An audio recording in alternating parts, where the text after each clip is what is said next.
Hello everyone, my name is Shani Jones and this is KNKY, which stands for Know the New Kinky You. I am your resident certified sex coach and we are here to talk about sexual expectations in non-monogamous relationships. But first I want to say Happy New Year to everybody. I hope that 2020 brings you everything that you want, sexually and otherwise. So,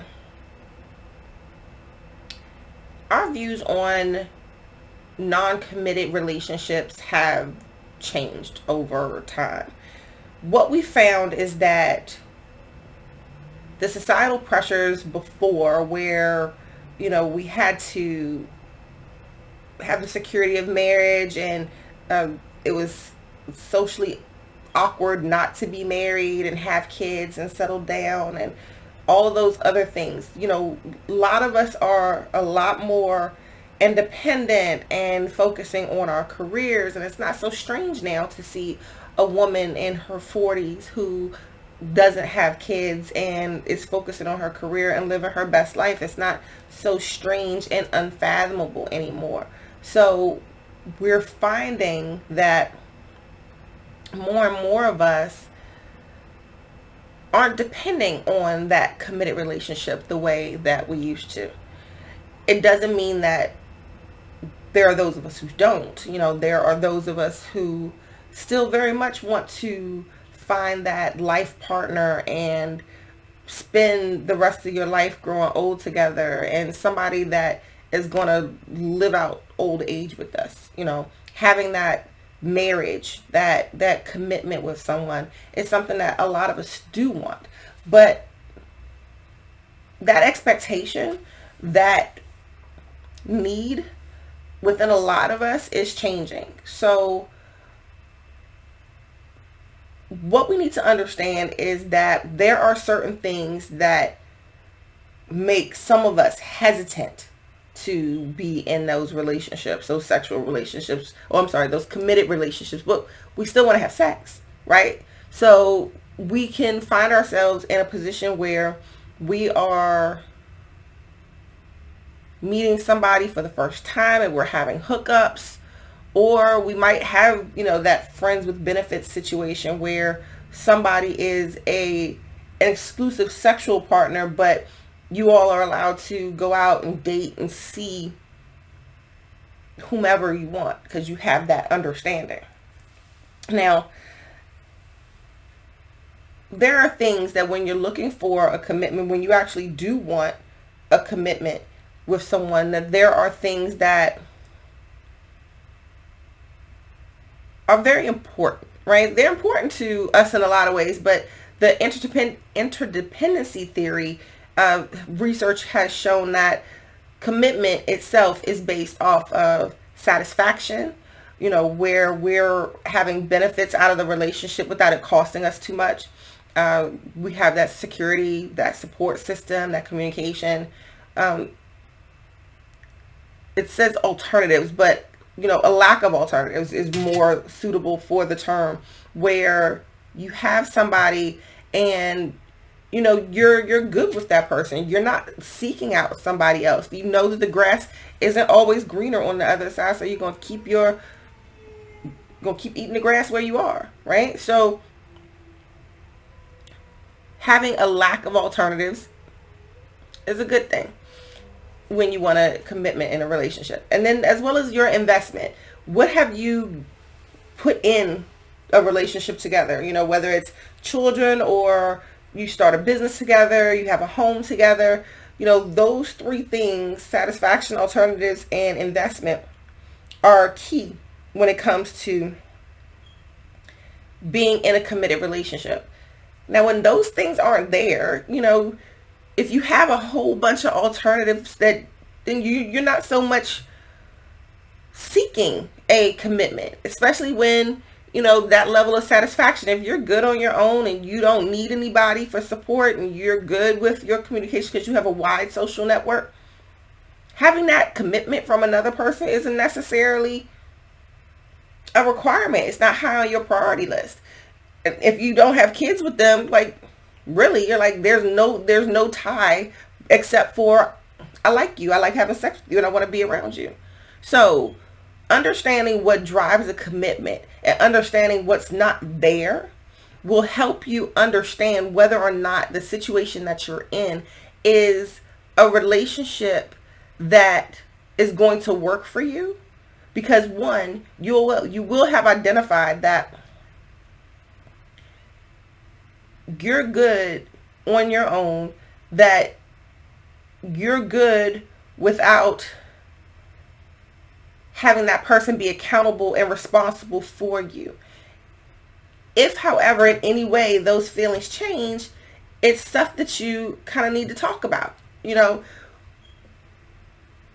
going back to the societal expectations when it comes to sex. You know, we've talked before about the double standards, especially in old school thinking where, you know, women who have multiple sexual partners or a history of a number of sexual partners has this negative stigma attached to them as being a whore or slut or some other derogatory, offensive word, right? When it's given in that context.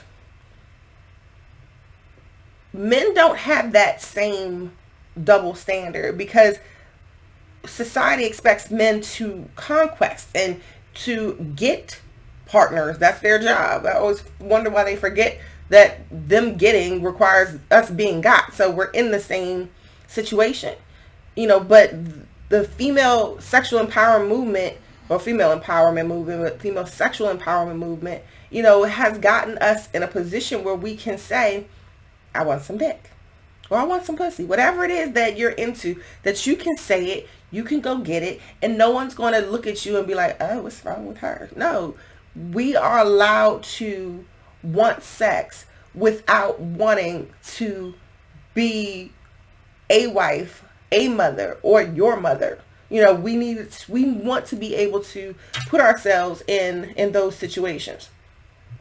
So just thinking about some guidelines.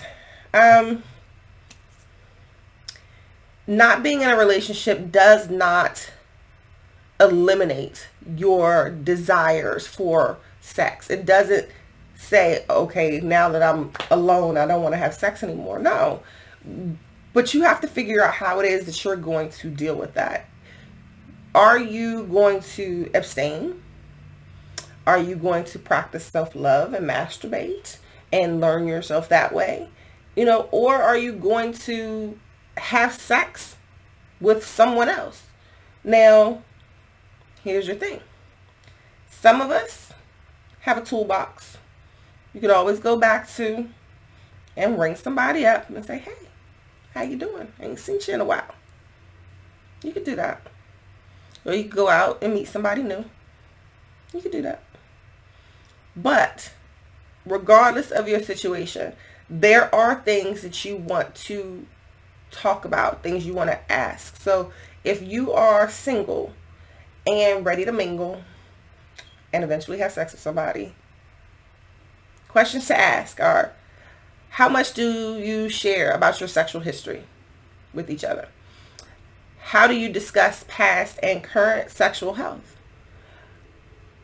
Are you explicitly in a non-monogamous, sexually exclusive relationship? So non-monogamous, we're not together, but sexually exclusive. I'm not fucking nobody else but you.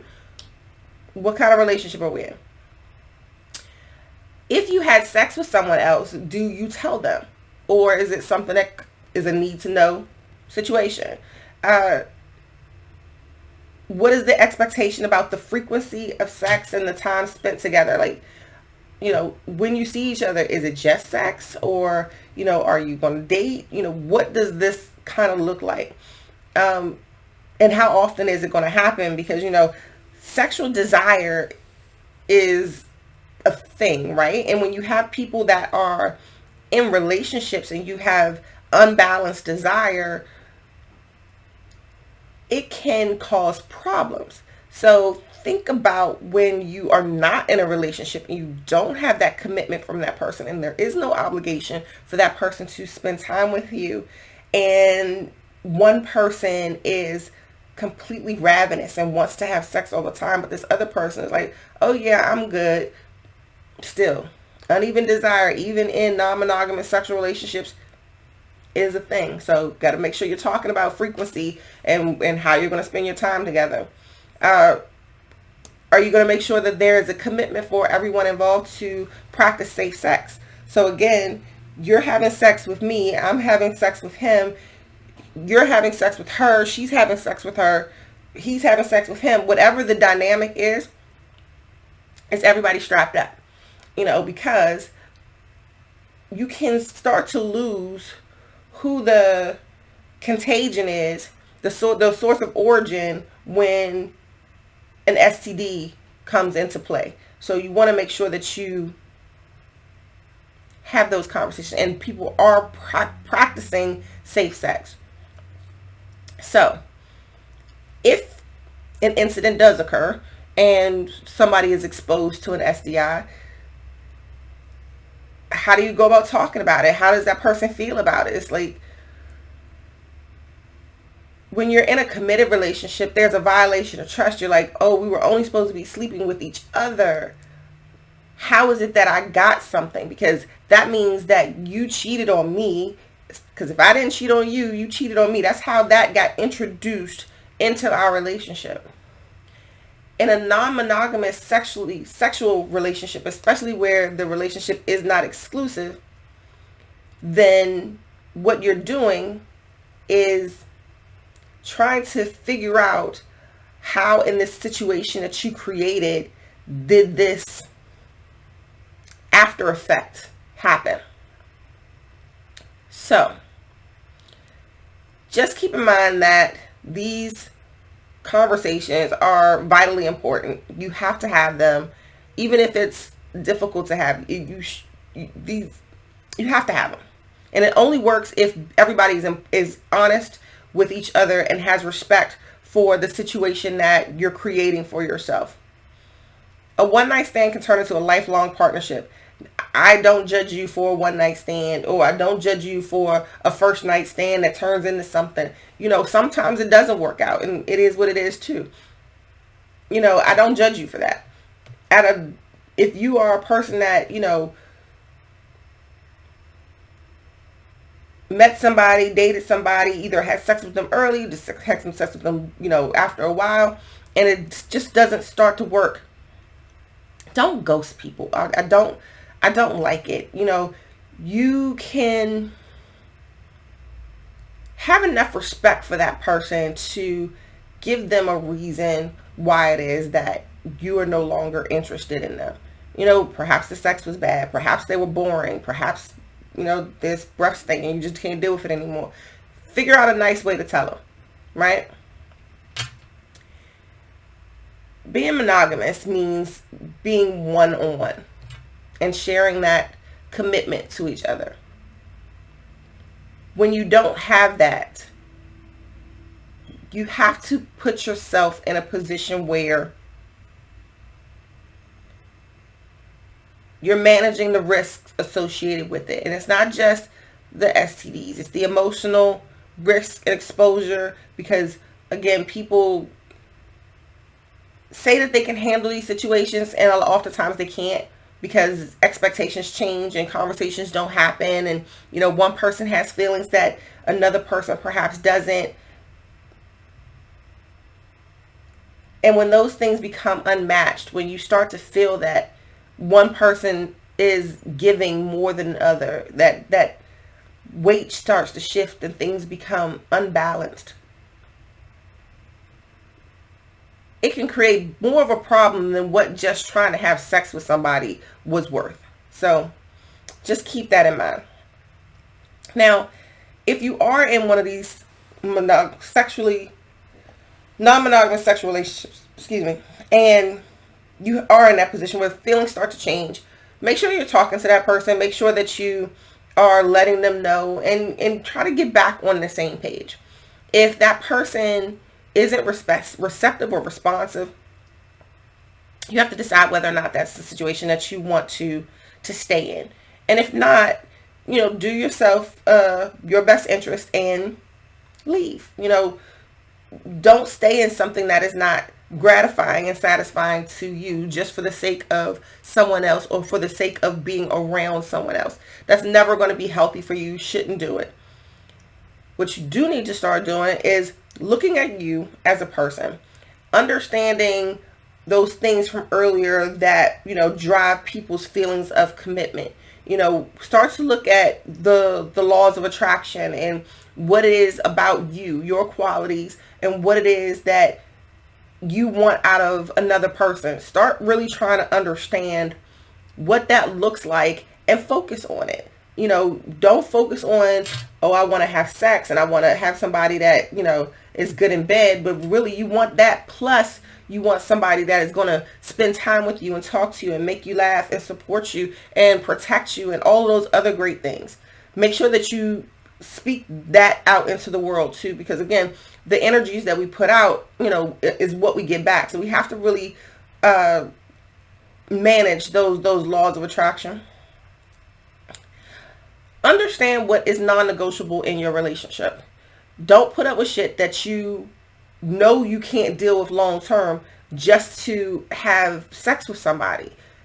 Again, not a healthy thing.